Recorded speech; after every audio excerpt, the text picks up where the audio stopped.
Une semaine après le coup de force du président Kais Saied, la sphère politique tunisienne reste dans la tourmente. Le chef de l'État a démis de leurs fonctions plusieurs ministres avant de s'octroyer le pouvoir exécutif. L'ONU a fait part de son inquiétude, pourtant ces décisions ont été saluées par les Tunisiens.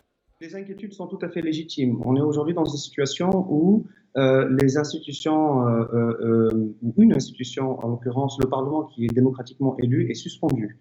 Alors certes, l'article 80 auquel réfère le président prévoit un état d'exception qui est limité dans le temps, qui serait renouvelable à condition d'avoir l'accord d'une cour constitutionnelle qui, malheureusement, n'existe pas en Tunisie. On ne dispose pas en Tunisie d'une cour constitutionnelle qui est la seule juridiction qui pourrait réguler l'action du président.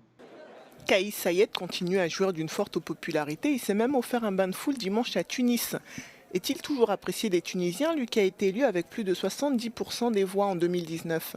Le président Saïd bénéficie en quelque sorte aujourd'hui d'une espèce d'état de grâce, mais qui ne saurait durer.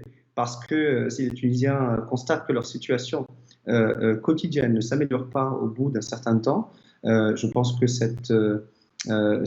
la vigilance, ou en tout cas le soutien vigilant qui est accordé à Saïd risque de fondre.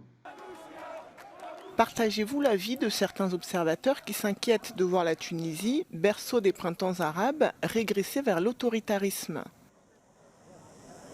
On n'en est pas encore là, mais le scénario d'une dérive personnelle et autoritaire est bien plausible.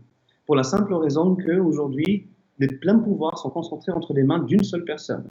Et l'histoire nous a démontré à maintes reprises que ça n'est jamais un bon scénario. Face aux inquiétudes internationales de voir la Tunisie régresser vers l'autoritarisme, le président Kais Saied a assuré détester la dictature et affirmé qu'il n'y avait pas de peur à avoir concernant les libertés et les droits.